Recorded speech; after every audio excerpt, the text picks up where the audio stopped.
bom amigo. Nós já vimos o Pai como nosso melhor amigo.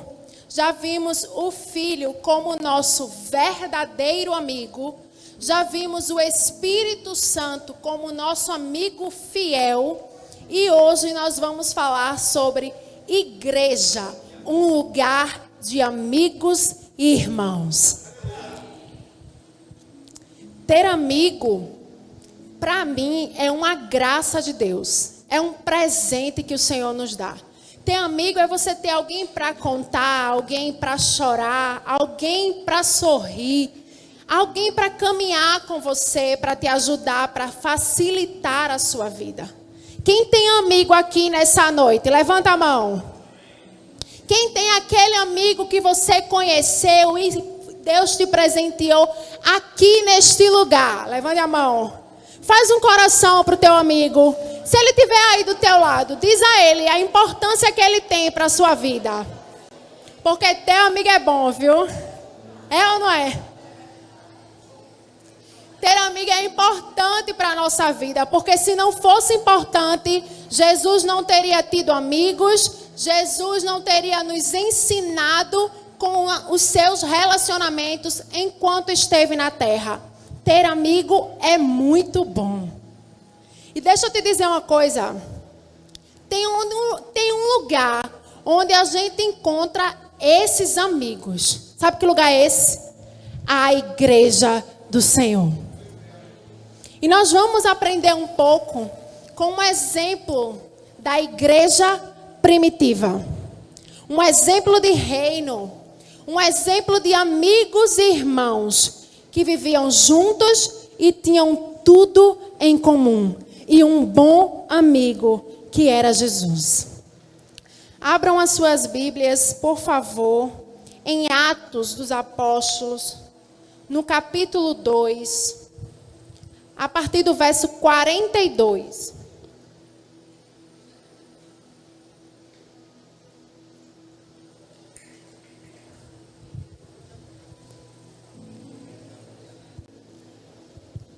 Quem não trouxe a sua Bíblia pode acompanhar aqui pelo telão.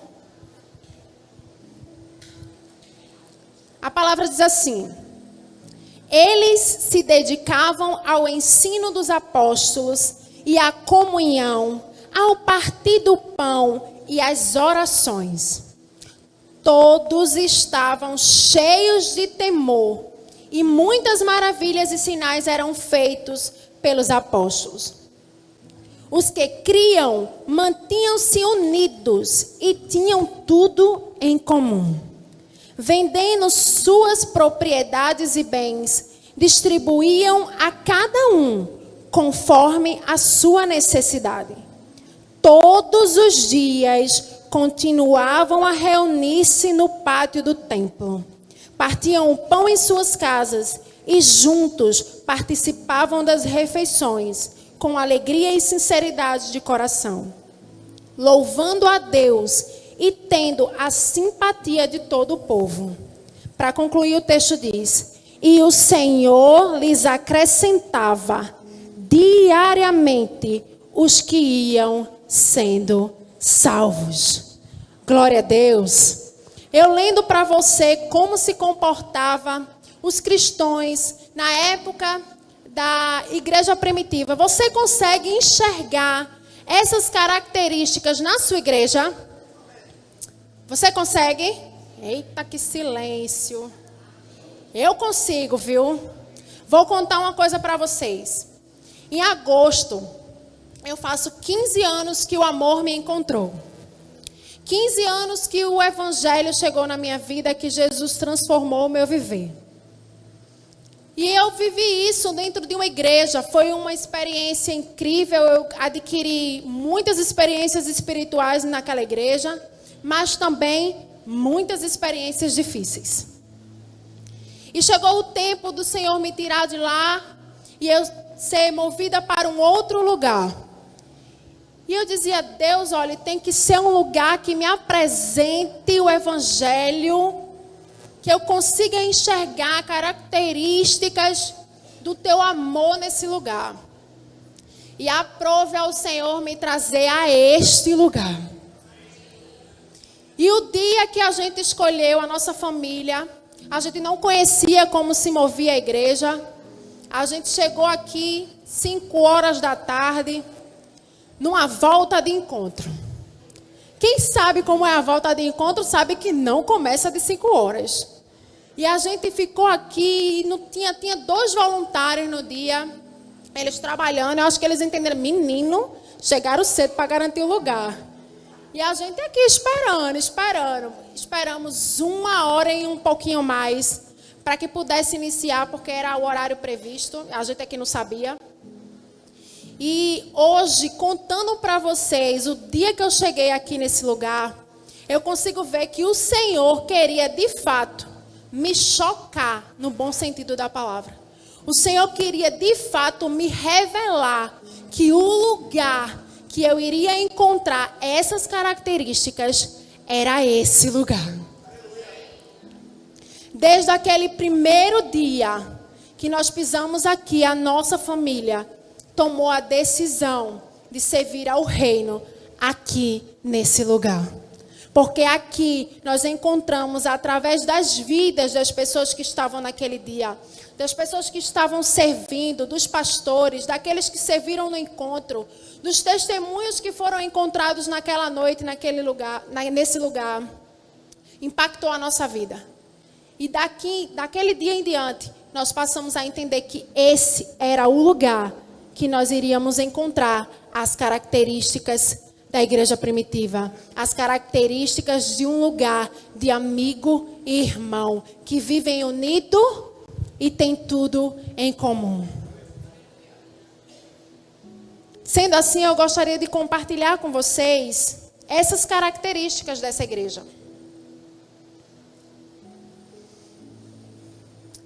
Uma delas é que a igreja, ela é um lugar de amigos dedicados. Diz o texto que eles viviam dedicados, ou seja, empenhados, comprometidos, devotos ao ensino. Eles sentiam prazer em estar junto para aprender de Deus, para aprender da palavra. Eles costumavam ficar junto para dividir a mesa, para orarem junto. Isso era a alegria daqueles irmãos, daqueles amigos. E uma das características dessa igreja é a dedicação ao ensino. E para a nossa vida é importante saber por que é necessário se dedicar ao ensino da palavra. Por que é necessário para a gente se dedicar a aprender sobre essa palavra. Sabe o que diz João, capítulo 1, verso 3? Ele diz que Ele é a palavra. João 17 vai dizer: a palavra é a verdade. 2 Timóteo, no capítulo 3, o verso 16, ele vai dizer assim, ó: toda a escritura, ela é inspirada por Deus e útil para o ensino, para a repreensão, para a correção e para a instrução na justiça. Por fim, Hebreus 4, verso 12, vai dizer que a palavra é viva e eficaz, e mais afiada que qualquer espada de 2 gumes. Ela penetra até o ponto de dividir a alma e o espírito, juntas e medulas, e julga os pensamentos e as intenções do coração. Essa é a nossa palavra, é a palavra que dá a direção para as nossas vidas. E nessa mesma palavra, o Senhor ainda nos promete graça diante dela. Sabe por quê? João 5, o verso 24 vai dizer que quem ouve a palavra e crê naquele que o enviou, tem a vida eterna. João 8,31 vai dizer que se nós permanecermos firmes na palavra, verdadeiramente seremos seus discípulos. Eu estou trazendo só aquilo que é importante para a gente entender a necessidade que nós temos de aprender dessa palavra como os amigos e irmãos da igreja primitiva. Salmo 119, verso 11, disse que se guardarmos a palavra do Senhor no nosso coração, não pecaremos contra Ele. João 8:51 vai dizer que se nós obedecermos a sua palavra, não morreremos. São versículos que nos mostram a importância de aprender dessa palavra.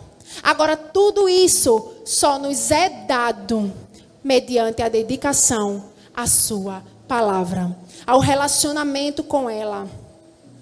Por fim, 2 Timóteo 1,15 nos traz uma exortação importante. Diz assim, procure apresentar-se a Deus aprovado, como obreiro que não tem o que se envergonhar e que maneja corretamente a palavra da verdade. Procure é uma escolha, é uma ação. Você decide fazer. E o que é que nos faz estar aprovado em Deus? Se dedicar à sua palavra. E a igreja é esse lugar onde você vai encontrar amigos para compartilhar a jornada, para se dedicar a aprender mais do Senhor. Aqui nesse lugar se ensina a palavra de Deus. Aqui nesse lugar é revelado a graça de Deus. É nesse lugar que você consegue aprender mais de Deus, se relacionar mais com Deus. É a igreja que é um lugar de amigos dedicados ao ensino. Seja dedicado.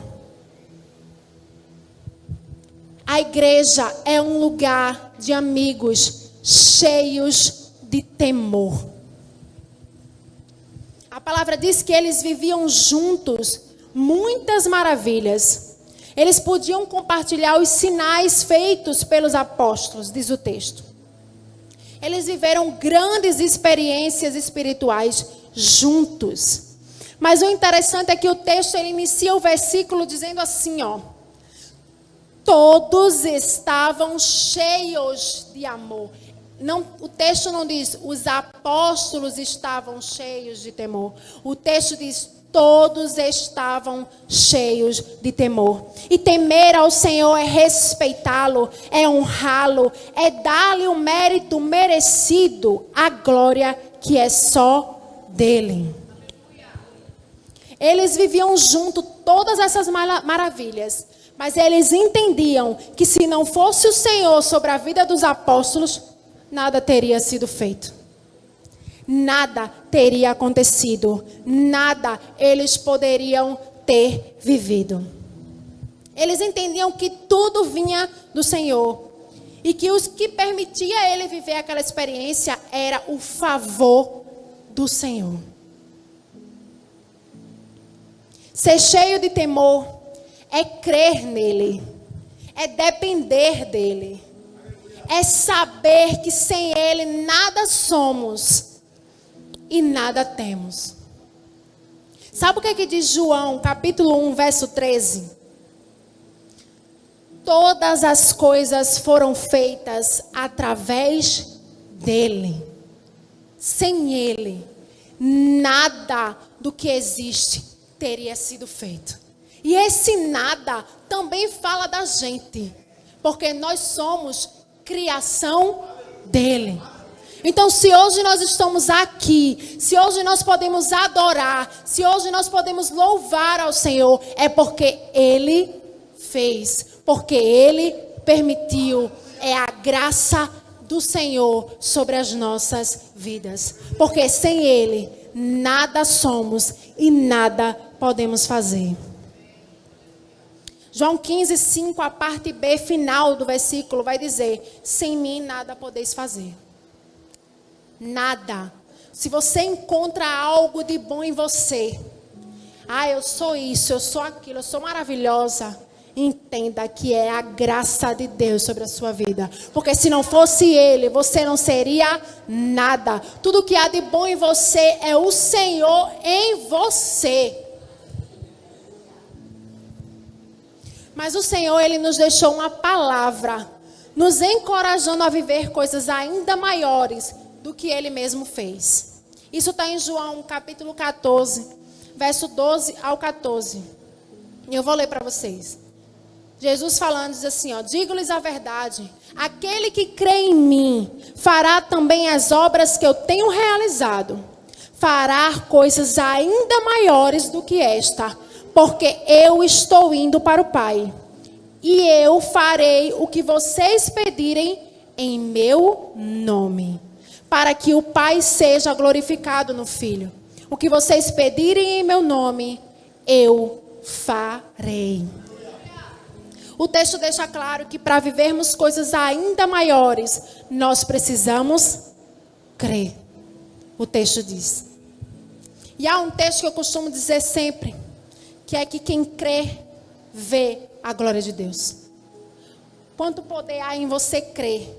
Creia, porque você verá a glória de Deus. Creia, porque você fará ainda coisas maiores do que Ele fez. Agora entenda que as coisas maiores que você irá fazer em nome dEle é para a glória dEle. Não é mérito seu, não é mérito meu, mas é glória de Deus. É para glorificar o Filho. Ser cheio de temor é entender que sem Ele nada somos e sem Ele nada podemos fazer. Nós somos apenas um instrumento. Tem outra colocação que quem é de perto sabe que eu digo sempre. Que nós somos um canal desobstruído. Nós somos esse canal onde não tem nada desobstruído, não tem nada que impeça o agir de Deus sobre as nossas vidas. Nós somos esse instrumento. Você crê nisso? Temer ao Senhor é dar a Ele a glória e a honra que é somente dEle. Nunca deixe de temer ao Senhor. Sem Ele você não pode nada. Provérbios 14, 27 vai dizer que o temor do Senhor é a fonte da vida. E ainda conclui dizendo: afasta das armadilhas da morte. Tema ao Senhor, amado. Respeite ao Senhor. Honre ao Senhor. Dê glória ao Senhor. Provérbios 28, 14, a parte A. Como é feliz o homem constante no temor do Senhor. Como é feliz aquele que teme ao Senhor, porque sabe que é dele todas as coisas. Deuteronômio, capítulo 13, verso 4, ele vai dizer assim, ó: sigam somente o Senhor, o seu Deus, e temam a Ele, somente a Ele. Cumpra os seus mandamentos e obedeçam-lhe. Sirvam e apegue-se somente a Ele. Esse lugar é o lugar de amigos cheios de temor ao Senhor. Esse lugar é cheio de pessoas que honram ao Senhor, que respeitam ao Senhor, que sabe que o Senhor é neste lugar, que sabe que o Senhor é na sua vida, que se não fosse Ele, nada disso viveríamos e seríamos. Outra característica que nós podemos falar é que esse lugar é um lugar de amigos unidos. É ou não é? É. Unidade pega fogo. É. Unidade pega fogo. O texto vai dizer que eles viviam unidos e tinham tudo em comum. É tudo. Tudo em comum. Não era um pedaço.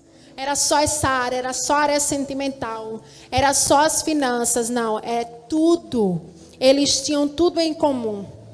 E para mim, a unidade, ela anda coladinho com amor. Sabe por quê?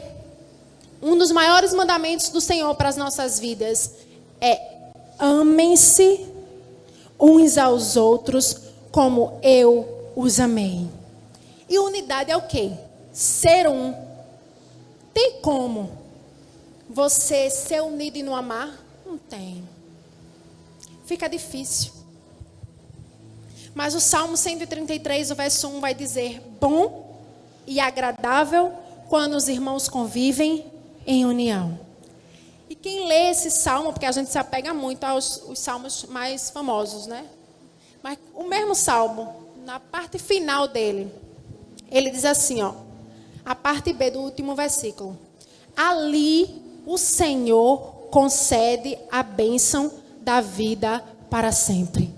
Ali aonde? Na unidade. É na unidade que o Senhor concede a bênção da vida para sempre. Repare que unidade, ela revela favor de Deus. Você pode estar junto e não estar unido. Mas se estiver unido, vai estar junto. A nossa unidade, sermos um com Ele e com os nossos irmãos, fala de Jesus. Fala ou não fala? Fala de tudo que Ele faz no meio do seu povo. Porque o povo unido, o povo se ama, cumpre o mandamento que o Senhor nos deixou. Ame uns aos outros. Unidade, ela revela amor. Filipenses, capítulo 2, verso 1 e 2, ele vai dizer que se estamos em Cristo, nós devemos ter o mesmo modo de pensar, o mesmo amor, um só espírito e uma só atitude. Ou seja, resumo tudo, seja unido. Seja unido, porque você vai ter o mesmo modo de pensar, você vai ter o mesmo amor, você vai ter o mesmo espírito, você vai ter a mesma atitude. Esse lugar é o lugar de pessoas que têm o mesmo pensar, o mesmo prazer de estar aqui. Esse lugar é que tem o mesmo espírito, adoram ao mesmo Deus, louvam ao mesmo Senhor, engrandece ao Todo-Poderoso. É esse lugar de pessoas unidas que estão juntas num único propósito: louvar e engrandecer o nome de Jesus. Deixa eu te dizer, eu sou a mão, Denis é o pé, Janaína é o braço. E juntos nós somos o quê? Um só corpo. Agora, se o dedo Denis cair, se machucar, desistir, eu vou conseguir ser um único corpo? Não. Porque nós precisamos uns dos outros. Não dá para ser um corpo funcional se falta uma parte. E é por isso que se fala de unidade na igreja. Nós fazemos parte da mesma videira. Somos ramos diferentes, mas ligados a uma única raiz: Jesus. Se permanecermos nele, daremos frutos. Isso é a palavra que fala. João 15.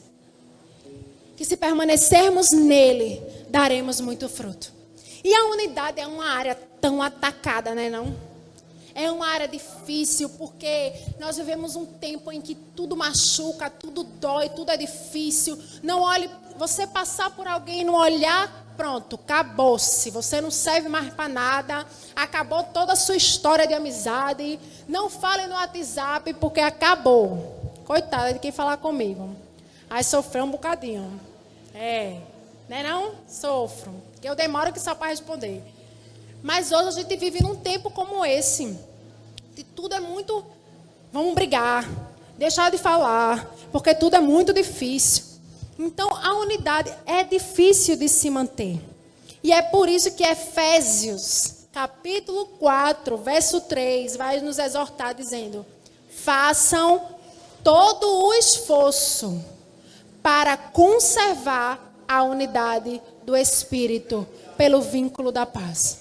É nossa obrigação, está dizendo Efésios. Faça todo o esforço para conservar a unidade. É um querer nosso. Glória a Deus. João capítulo 17, verso 21 e 23. Jesus diz assim. Jesus falando. Para que todos sejam um, Pai, como tu estás em mim e eu em ti.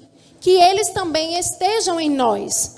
Para que o mundo creia que tu me enviaste. Dei-lhes a glória que me deste. Isso é Jesus falando, viu? Dei-lhes a glória que me deste, para que eles, nós, seja um, assim como nós somos um. Ele estava dizendo, Senhor, dá a glória para eles, porque assim como eu sou um contigo, eles serão um contigo.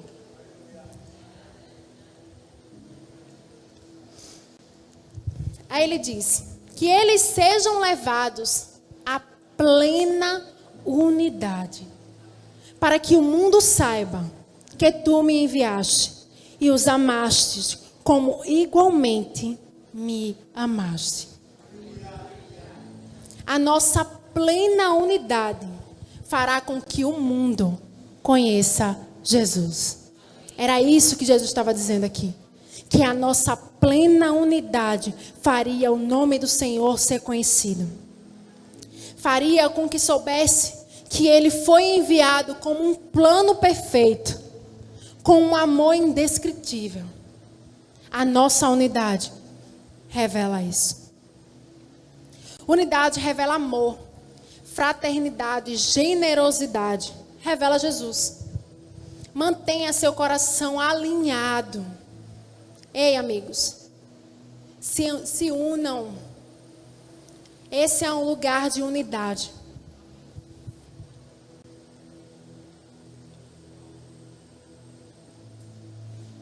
Esse lugar é um lugar de amigos, de coração gentil. O bom amigo, ele é generoso. E generosidade é fruto do Espírito. É uma virtude. E se você tem um Espírito, você tem um coração gentil. O texto diz que eles distribuíam seus bens conforme a necessidade dos irmãos. Isso me ensina sobre generosidade, cuidado e amor. Você já se deparou com um amigo que estava com a sua despensa vazia e você foi a mão que se estendeu para ele? Você já se deparou ao contrário, você ter a sua despensa vazia e ter um amigo que supriu a sua necessidade? Você já se deparou com um amigo que precisava apenas de um abraço e você foi o braço que acalentou? Você já se deparou com algum amigo precisando de um conselho e você foi a voz que trouxe a direção? Que você foi o instrumento ao qual ele precisava, que Deus usou para trazer essa palavra. Sabe o que é isso tudo? É generosidade. Ter um coração gentil. Generosidade não é obrigação, não é pena. Não é isso, generosidade.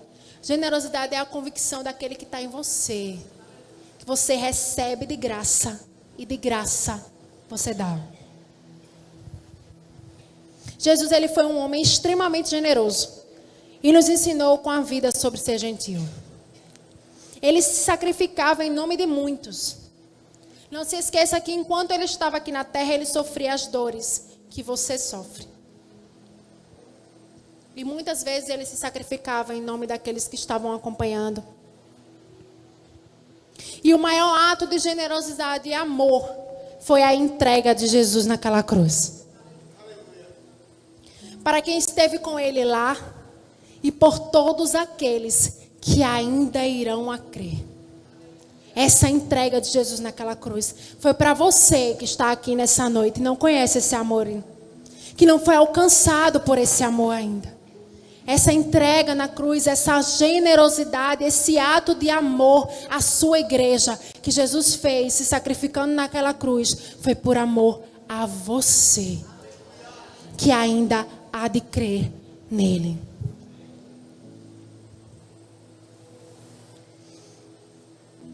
Glória a Deus. Esse lugar é um lugar de amigos de coração gentis, corações disponíveis ao amor e ao serviço, a amar e servir. É um reino de amigos que compartilham a vida, que compartilham a jornada, que são dedicados à palavra, que são unidos, cheios de temor e gentis. Esse lugar é um lugar de amigos comprometidos com o propósito. Esse é o lugar dos amigos que amam estar juntos para louvar e adorar a esse Deus. A igreja primitiva nos ensina sobre esse tempo de comunhão.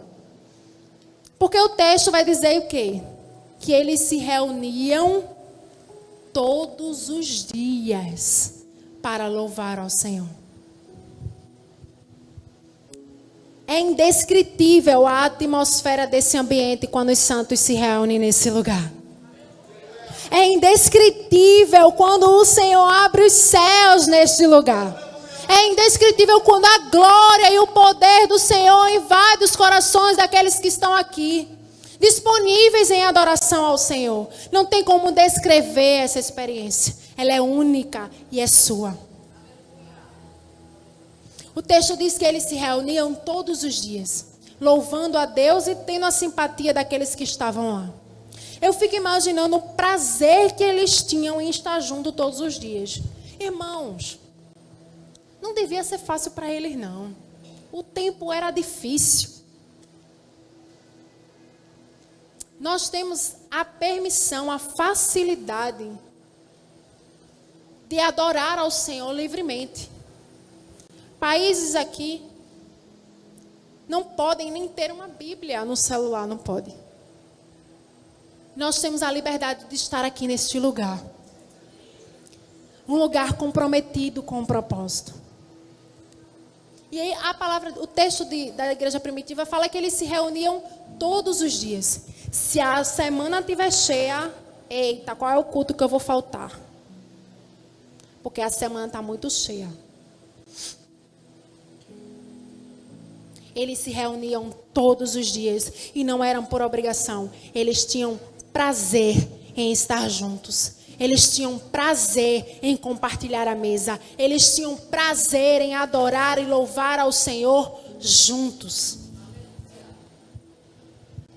Esse é o lugar dos santos. Esse é o lugar dos amigos, dos irmãos que chegam aqui para adorar e louvar ao Senhor. Sabe o que é que diz Hebreus, capítulo 10, o verso 25? Não deixemos de reunirmos-nos como igreja, segundo o costume de alguns, mas procuremos encorajar-nos uns aos outros. Ainda mais quando vocês veem que se aproxima o dia. Se aproxima ou não se aproxima o dia? Ele vai voltar. E a igreja será arrebatada. Eu creio. Esse dia vai chegar. E essa palavra está dizendo que nós devemos nos encorajar um ao outro. Porque a fraqueza vai chegar, o desânimo vai chegar, o cansaço vai chegar. Por isso que a exortação é: encoraja um ao outro. Encoraja o seu amigo a viver a atmosfera desse lugar. Encoraja o seu amigo a estar nesse lugar, a encontrar Jesus nesse lugar. Porque quando ele bate ali na porta, ele encontra as pessoas servindo. E são impactados. Jesus é revelado pelo serviço de quem está no voluntário, pela voz daqueles que estão aqui entregando um louvor e adoração ao Senhor, por aqueles que têm a oportunidade de dar uma palavra à igreja. Encoraja uns aos outros.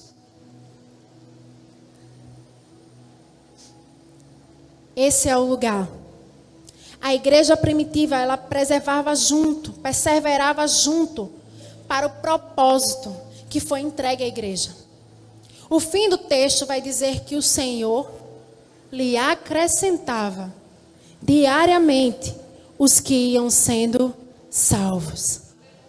Porque aqueles que iam sendo salvos eram impactados pelas características que tinham naquela igreja. Para a gente não é diferente. Esse é o lugar. É através das nossas vidas que outras vidas conhecerão a Jesus. Esse propósito perdura até hoje. É sobre nós que está a levar o Evangelho. É sobre nós que está a levar a conhecer o nome de Jesus.